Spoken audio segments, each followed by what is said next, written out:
Lucky ने राधिका को मनाने की अपनी तरफ से आखिरी कोशिश कर ली थी, लेकिन वो थी कि मानने को राजी ही नहीं थी।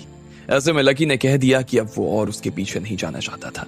उसने प्रफुल्ल से कहकर अपने ऊपर लगा बैन हटाने का आदेश दे दिया। जहां एक तरफ बैन हटवाने की खबर सुनकर प्रफुल्ल हैरान हो गया, वहीं दूसरी ओर रुस्तम और बाकी लोग इसे सुनकर खुश हो गए थे। विराज के पिता तो लकी के पैरों में ही गिर पड़े और उससे माफी मांगने लगे।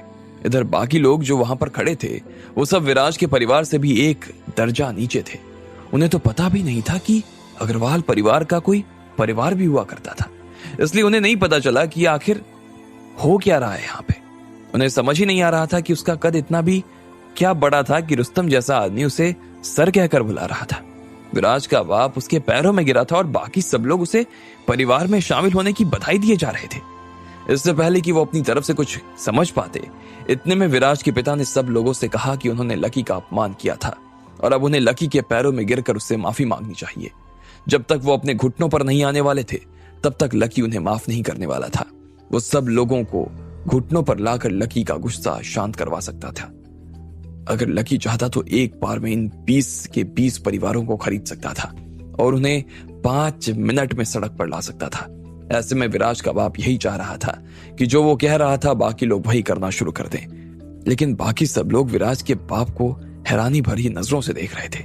वो जानते थे कि लकी की वजह से वो आदमी डर तो गया था, ऐसे में लकी था कौन, इस बात की कल्पना करना भी उनके लिए मुश्किल हुआ जा रहा था।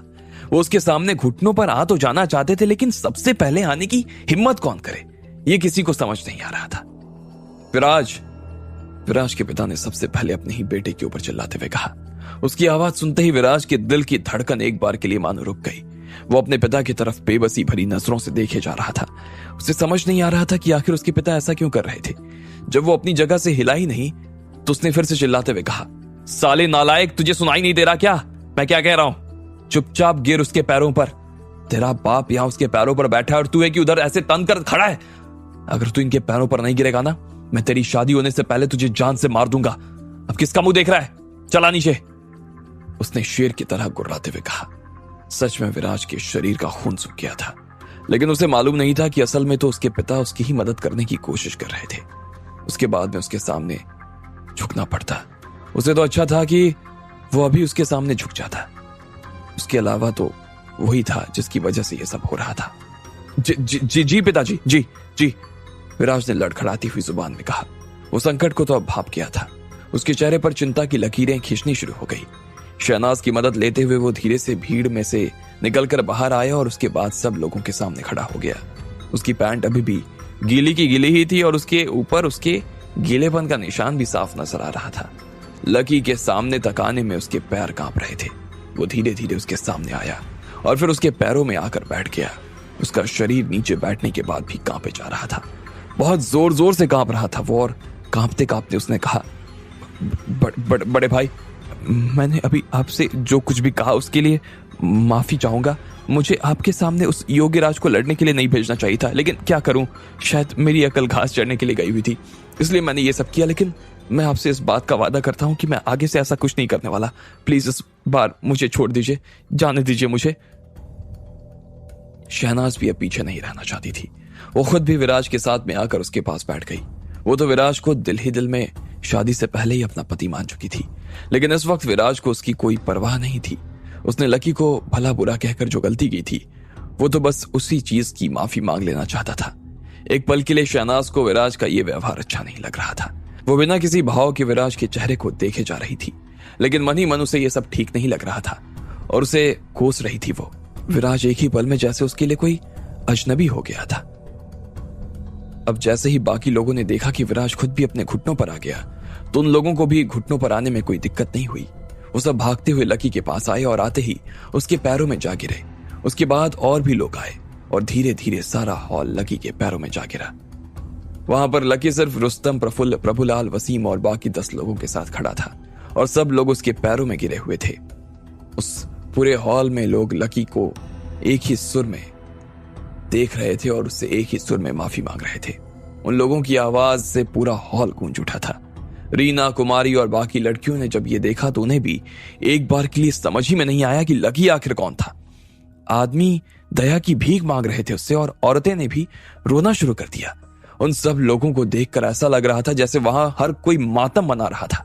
जैसे ही विराज ने देखा कि लकी आ रहा था तो उसके दिल की धड़कन तेज हो गई। उसे पसीने आने लगे और वो और भी ज्यादा हाथों को चिपका कर उसके सामने खड़ा हो गया। उसका पूरा शरीर कांप रहा था और उसने फिर से कहा, मैं सच में आपसे माफी मांग रहा हूं भाई, मुझे माफ कर दो। इस गरीब को एक मौका और दे दो, एक मौका और। लकी उन सब लोगों के सामने खड़ा था। उसने एक बार के लिए विराज को देखा और विराज से सहा नहीं किया। फिर से उसका पैजामा गीला हो गया। खड़े हो जाओ, लकी ने उससे कहा। जी जी जी जी, जैसा आप कहें, मैं खड़ा हो रहा हूं। विराज धीरे से शहनाज की मदद से अपनी जगह पर खड़ा हो गया।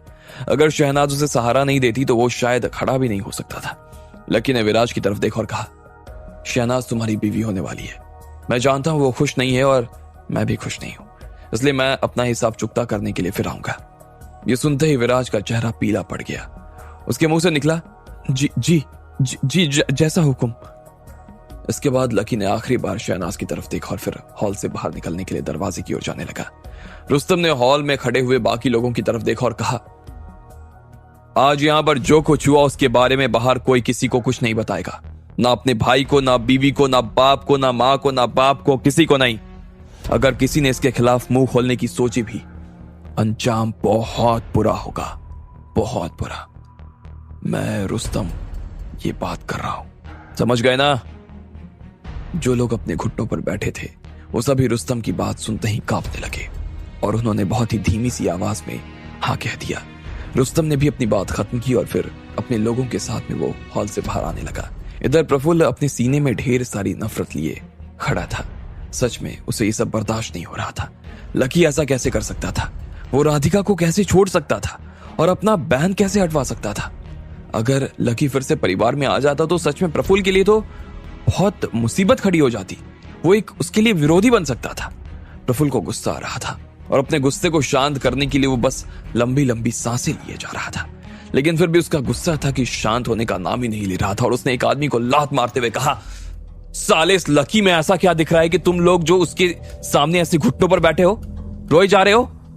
साले सब के सब एक नंबर के बेवकूफ है, कुछ नहीं हो सकता तुम लोगों का, साले नौटंकी बाज आदमी। फिर प्रफुल्ल शहनाज के पास आया और उसने उसकी थ्योड़ी को अपनी उंगलियों से ऊपर करते हुए बोला, तू एक नंबर की कुतिया है, कुतिया साली। जब तक तुझे यहां से ले जाना चाह रहा था तो तुझे उसे मना करने की क्या जरूरत थी? तेरा दिमाग खराब है क्या? हाँ, अगर तू इतनी बेवकूफ नहीं होती ना, इतनी पत्थर जैसी नहीं होती, वो तुझे छोड़ता ही नहीं, और वो तुझे छोड़ता नहीं तो उसके ऊपर से बैन नहीं हटता। प्रफुल्ल ने इतना वर कहते हुए शहनाज की दाढ़ी को और जोर से दबा दिया। शहनाज दर्द के मारे कराए जा रही थी और वो विराज की तरफ देख रही थी। जब वो नदी के पास में थी तब तो विराज उसे बचाने के लिए अपनी जान पर खेल गया था। तब से शहनाज को ऐसा लग रहा था कि वो सच में उसे बचाने के लिए अपनी जिंदगी को किसी भी हद तक ले जा सकता था, लेकिन यहाँ प्रफुल्ल उसके साथ में इस तरह की हरकत कर रहा था और वो था कि बस बैठा हुआ था, देख रहा था, अपने जगह से हिलने तक का नाम नहीं ले रहा था, उसकी तरफ देख तक नहीं रहा था। ये देखकर शहनाज को बहुत बुरा लगा। विराज तो बस कांपे जा रहा था और वो अपना सिर ऊपर तक नहीं उठा रहा था। इतने में प्रफुल्ल ने विराज को उसके बालों से पकड़ा और झटकते हुए उसके सिर को ऊपर की तरफ उठा दिया। उसकी गर्दन में बहुत दर्द हो रहा था, लेकिन वो प्रफुल्ल से कुछ भी नहीं कह सकता था। ऐसे में प्रफुल्ल ने शहनाज की तरफ देखते हुए हंसते हुए बोला, तुझे क्या लगता है ये डरपोक तुझे बचाएगा? क्या बेवकूफ लड़की है, क्या तुझे सच में विश्वास हो रहा है कि ये तुझे बचाएगा? तुझे? इसका पैजामा देख, अगर मैं इसके सारे कपड़े भी फाड़ दूं ना तो इस आदमी में इतनी हिम्मत नहीं कि ये मुंह से चू भी कर सके। इसके बाद प्रफुल्ल ने एक जोरदार वार अपनी घूनी से विराज के सिर पर किया और वो सीधा नीचे जमीन पर किसी मरे हुए कुत्ते की तरह जा गिरा। शहनाज उसे इस तरह से देखकर फिर से घबरा गई। वो उसे उठाने के लिए आगे बढ़ी रही थी, लेकिन प्रफुल्ल था कि उसे छोड़ ही नहीं रहा था, मगर वो विराज को देखना चाहती थी। अगर इसकी जगह पर लकी होता ना तो वो आओ ना देखता ताओ और सीधा मुझे पीटना शुरू कर देता। पीटना, मुझे मारने के बाद ना उसके साथ क्या होता वो परवाह भी नहीं करता, समझी तू? लेकिन तुझे बचाने के लिए ना वो अपनी जान तक दे सकता था। लेकिन इसको देख, देख इसको कैसे कुत्ते की तरफ पड़ा हुआ है, और तू है कि इसके चक्कर में लकी को छोड़ रही है, लकी को। प्रफुल्ल फिर से हंस रहा था, लेकिन अचानक से वो हंसते हंसते रुक गया। उसकी आंखें एकदम से विराज को देखने लगी और उसमें ठंडापन उतर आया। उसने अपनी दांतों को खिटखिटाया और फिर शहनाज की तरफ देखते हुए बोला, साली तेरी वजह से आज मेरा सारा प्लान चौपट हो गया। तूने सारा खेल बिगाड़ दिया मेरा यार, मार डालूंगा तुझे, मार ही डालूंगा। उसके बाद प्रफुल्ल ने अपना हाथ शहनाज की दाढ़ी पर से सरकाते हुए उसकी गर्दन पर ले जाकर रख दिया। वो उसे दबाने लगा था। शहनाज को धीरे धीरे सांस लेने में दिक्कत होने लगी, लेकिन प्रफुल्ल के चेहरे पर उसकी खुशी साफ नजर आ रही थी। उसने शहनाज की तरफ देखा और बोला, नहीं नहीं नहीं, मैं तुझे एक साथ नहीं मारूंगा, बल्कि धीरे धीरे तड़पा तड़पा कर मारूंगा। देखना तू मेरे सामने ना ऐसे मरेगी जैसे पानी बिना मछली मर जाती है। उसने धीरे धीरे अपना हाथ शहनाज की गर्दन पर कसना शुरू कर दिया। तभी प्रभुलाल प्रफुल्ल के पास आए और उसने अपना सिर झुकाते हुए प्रफुल्ल के कानों में कहा, प्रफुल्ल सर, आपको इस तरह से जोश में होश नहीं खोना चाहिए।